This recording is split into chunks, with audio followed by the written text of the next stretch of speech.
Hi you guys! So I wanted to start this first video off with a personal testimony, a personal story. So with that being said, this takes place about 2 summers ago. 2 summers ago I was an au pair, a live-in nanny in the Netherlands, and one weekend one of my sweet friends came to visit me. And so it was Sunday evening, and we had already parted ways. We said goodbye. She was heading back home to the States, and I had to make it back home to the Dutch family I was staying with. And sometimes I cut a little bit close, so I had decided to make the very last train going out of Amsterdam to the family's hometown. But in order to make this train, I made the last ferry getting there in time. Okay, makes sense. Anyways, so long story short, I'm on this ferry when the story starts. Okay, so I'm on this ferry, and all of a sudden, I all of a sudden God spoke to me and he gave me a word of knowledge. And he told me that this girl in front of me was really, really deeply depressed, and her father had left her. And this thought came with such authority. And I remember getting like this tingling down my legs. And I know he speaks to us in all different ways, such different ways, but this had never happened to me before, and it hasn't happened since either. And I just remember thinking, what on earth? God, this is not my own thought. It came with such authority, and he wanted me to talk to her and tell her these things and talk to her about him. And I just remember thinking, God, I've prayed my whole life that you tell me to do anything and I'll do it, God, no matter what it is. And in this moment, I just said, I am so sorry.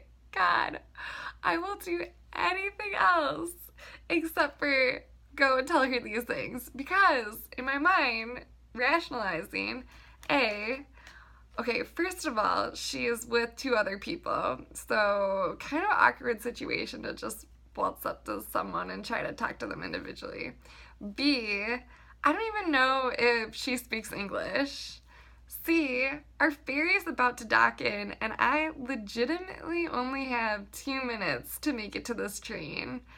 And I didn't want to miss my train because I don't really have a working phone in the Netherlands. And where am I going to stay? Where am I going to go? Who am I going to call? Kind of thing.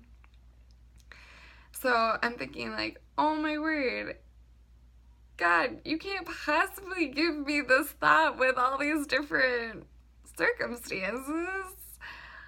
I'm so sorry. I know this is from you, but I can't do it, God. I'm so sorry. I'm so sorry.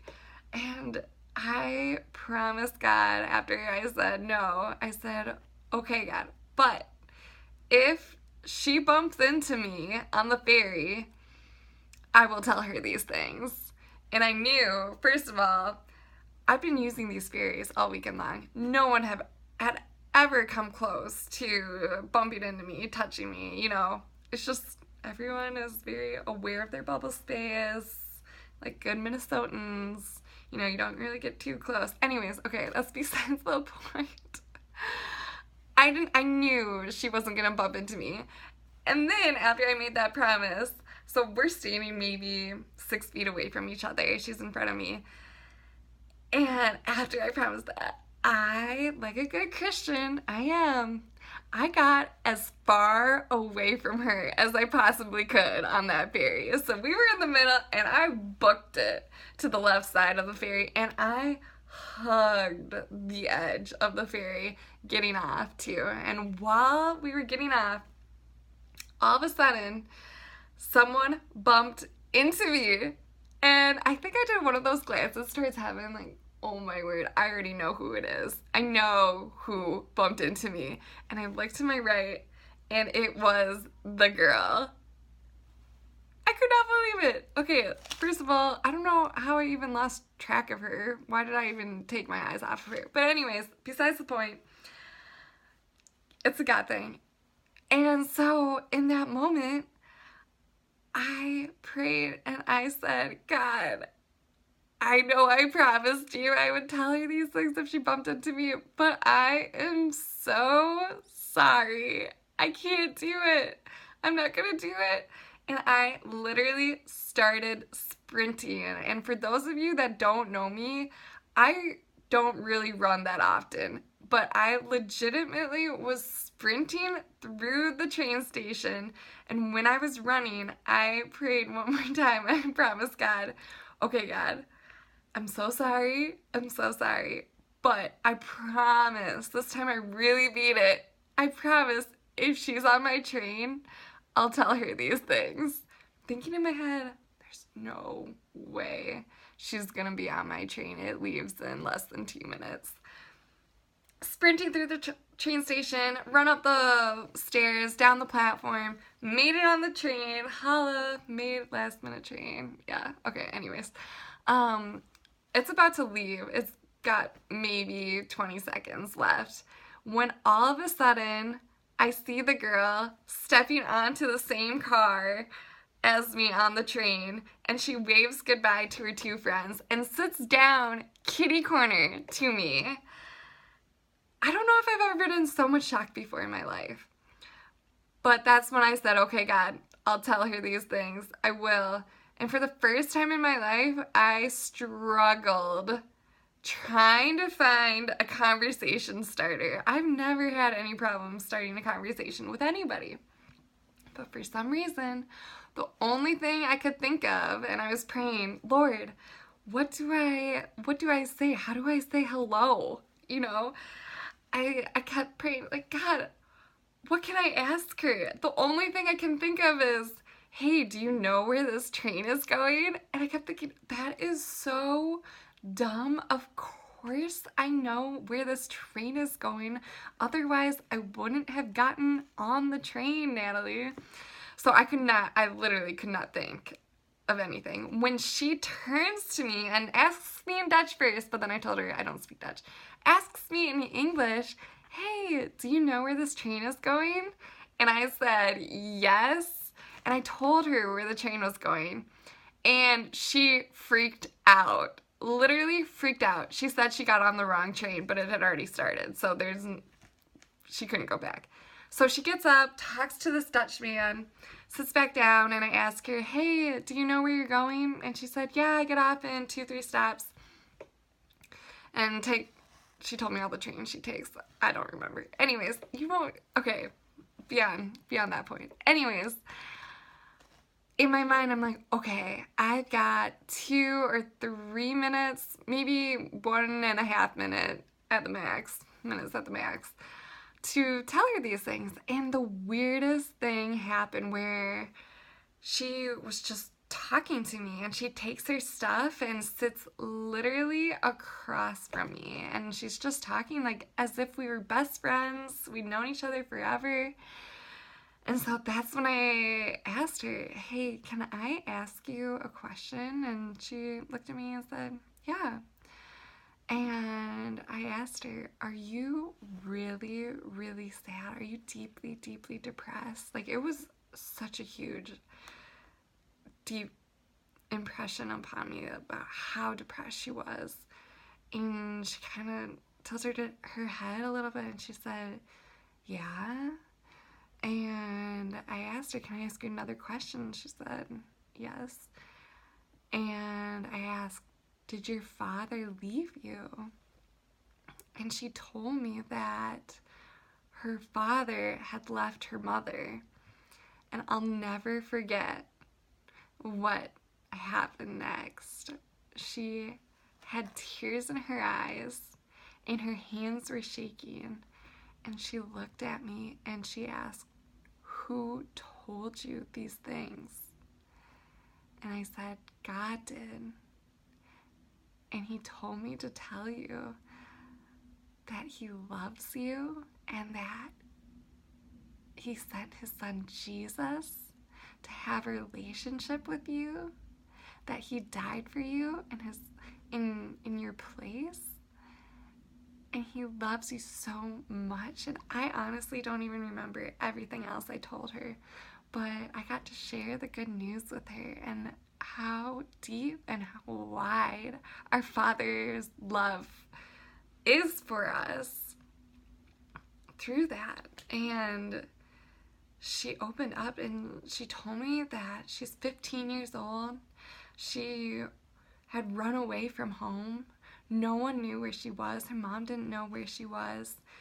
And she went to Amsterdam to go meet this guy who promised her all these things, and he didn't deliver on any of those promises, and she was trying to make her way back home in that moment. And I told her, you got on the wrong train because of me. Like, God told me to tell you these things on the ferry, but I said no. And as she had run away from home, I had run away from what God was telling me to do too. But she got off the train and I just started bawling. I was crying so hard because what you guys don't know is that whole week leading up to that weekend, so this was Sunday evening, I had been struggling with such awful thoughts, and I cried out every single day, God, take these from me. Like, they are not good. They're not pure. Take them from me. And I felt like he hadn't answered my cries for help and my prayers. And so on Friday, I had decided, you know what, God, I don't see myself worthy enough to come into relationship and be with you every single day, because I feel gross and I just don't like who I am with these thoughts. And what he so clearly told me through this is that, no, Natalie, I came for all the broken, all the unworthy. He couldn't have chosen a more perfect time in my life to speak so clearly to me, to that 15-year-old girl.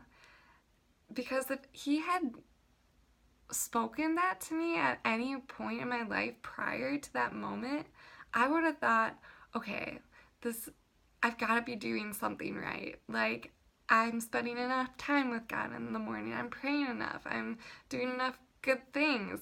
But no, he so clearly spoke to me, Natalie, first of all, you're unworthy, and I still choose you. I still choose to love all these people. I still chose to die for you. And second of all, Natalie, I'm still pursuing you. I still want you, and I want to work through you and in you and through this. Like, he showed me so much about how much he loves me through speaking so clearly to this girl who had run away from home and who didn't know him. She wasn't a believer. She said she doesn't believe in God and those things, and he so clearly spoke to her. How else could a stranger have known these personal things about this girl? I didn't know. It came from God. It was totally 100% God. And what I wanted to share with you guys is just God's heart for me, for you, for every single person. He loves us like we can't even imagine. I just think I have a tiny drop of his love. I can only taste a tiny bit of and understand a tiny itty bit of this deep, unimaginable love he has for us. And I want to share, like, he is pursuing you. If you don't know him, he loves you and he wants to have a relationship with you, and he sent his son Jesus to die for you so that we can step into a relationship with a perfect and holy God, because we are not perfect. It doesn't take much to realize that we are imperfect and we fall short. But he loves us still. He loves us so much, and he's pursuing every single one of us. So no matter what you're going through, what you've done, what anyone has said about you, what you think of yourself, God loves you, and he wants a relationship with you, and he has gone to the greatest lengths to have you back. He has already claimed you. He's already won the battle. He's won the fight. All we have to do is accept him into our hearts and believe and declare that he is Lord. So that is my personal testimony about God's pursuit for us, and how deep and how wide is his love for us. And I know we're always going to be learning so much more of his love, and I don't think we'll ever fully understand it until we're in heaven with him. But I want to share this with you guys, and I'm so excited for the stories we're going to be jumping into in the Bible as well, and just learning everything that he wants us to know and what he has in store for us too. I'm so excited, and I can't wait to continue on with this. So have a wonderful rest of your day, and I love you guys, and I'm praying for you all.